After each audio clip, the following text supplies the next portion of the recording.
Prime minister जिक्र कुछ कर ले अपनी लंबी तकरीर में, लेकिन उस लंबी बात में हमारा जिक्र तक नहीं।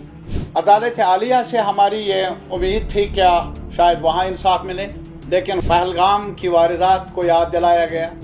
इसका क्या कसूर है कश्मीर के लोगों का, जम्मू के लोगों का? इस वारदात के खिलाफ, सानहे के खिलाफ एहतजाज भी दर्ज किया, वो भी सुप्रीम कोर्ट को नजर आना चाहिए था।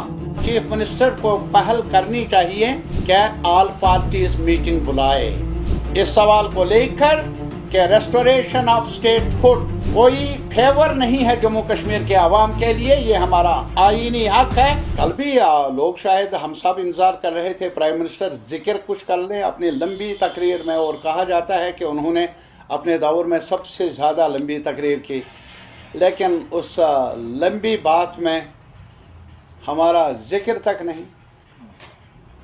तक नहीं, अफसोसनाक है। और फिर अदालत आलिया से हमारी ये उम्मीद थी क्या शायद वहाँ इंसाफ मिले, लेकिन वहाँ से भी सुना है, अखबारों में आया है कि हमें अब जो पहलगाम की वारदात को याद दिलाया गया। बड़ा पहलगाम की वारदात हो या और कोई सानिहा पेश आ जाए, इसका क्या कसूर है कश्मीर के लोगों का, जम्मू के लोगों का?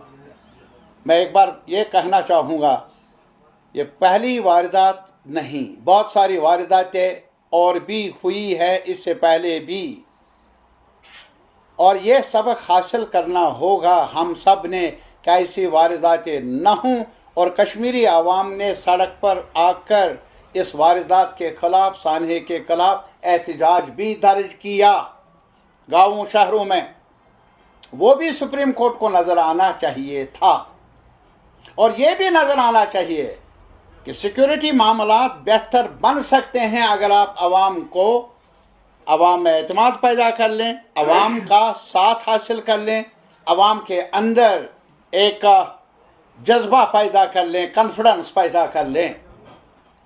तो स्टेटहुड के बारे में प्राइम मिनिस्टर ऑफ इंडिया ने जब ऑल पार्टीज मीटिंग बुलाई थी, तब होम मिनिस्टर ने कहा, क्रोनोलॉजिकल ऑर्डर में कहा, और वो क्रोनोलॉजी क्या थी?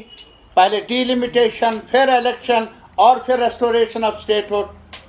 ऑनरेबल होम मिनिस्टर से ये पूछा जाना चाहिए था। अब 7 महीने 8 महीने हुए चुनाव को, पुरअमन चुनाव हो गए, मैंडेट मिला है, लोगों ने मैंडेट दिया है, इस मैंडेट का एहतराम न करना आईन की पासदारी नहीं, आईन की, कॉन्स्टिट्यूशन की पायमाली है। ऐसा न होना चाहिए, इससे और ज़्यादा दूरियां पैदा होंगी।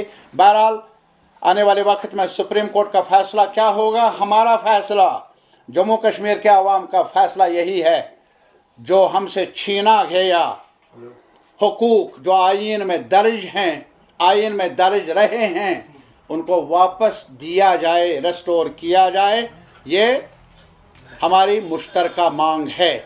और मैं आज के मौके पर ये चाहूँगा, ये सवाल नहीं है रूलिंग पार्टी का, ये सवाल नहीं है एक हिस्से का, स्टेटहुड का, कश्मीर का ही, ये जम्मू के लोगों का भी सवाल है, कश्मीर का भी सवाल है, चाहे किस जात के साथ ताल्लुक़ है या किस ऐसी जमात के साथ उनके रिश्ते हैं, ये हक है हमारा। और अगर ये हक न मिले हमें, तो हमें एहतजाज करने का भी अधिकार दिया है कॉन्स्टिट्यूशन ने। एहतजाज, पुरअमन एहतजाज, नाइंसाफ़ी के खिलाफ, जमहूरियत के दिफा में, आईनी हुकूक के दिफा में, ये मेरा हक है एक शहरी होने के नाते। लेकिन मैं इसके साथ ही अपील करना चाहता हूँ आपकी वसातत से, सभी पॉलिटिकल पार्टी से, यार ये एक जमात का सवाल नहीं, हमारी रंजिशें हैं आपस में, हमारे इख्तलाफ राय है आपस में, लेकिन जहाँ तक पूरे अवाम के तशख़्ख़ुस का सवाल है, जमहूरी और आईन की हुकूक की बहाली का सवाल है, हमें अपने अंदर निफाक पैदा नहीं करने देना चाहिए, बल्कि एक साथ मिलकर, कंधे से कंधा मिलाकर आवाज़ उठानी चाहिए। और मेरी अपील है चीफ मिनिस्टर साहब से कि जहाँ तक ये कैंपेन का ताल्लुक़ है वो अपनी जगह, लेकिन इसके साथ ही इसको एक मुअस्सिर मोमेंट में तब्दील करने की ज़रूरत है और चीफ मिनिस्टर को पहल करनी चाहिए कि ऑल पार्टीज़ मीटिंग बुलाए इस सवाल को लेकर कि रेस्टोरेशन ऑफ स्टेटहुड कोई फेवर नहीं है जम्मू कश्मीर के आवाम के लिए, ये हमारा आईनी हक है और पुरअमन एहतजाज करना, पुरअमन हर अपॉर्चुनिटी का इस्तेमाल करना, ये हमारा अधिकार भी है और हमारी जिम्मेदारी भी है।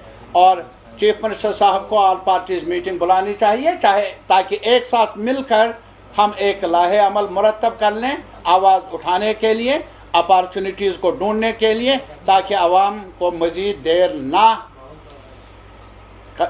देर ना हो जाए और आवाम को तकलीफ़ ना हो। ये हमारी कोशिश होनी चाहिए। बहुत बहुत शुक्रिया।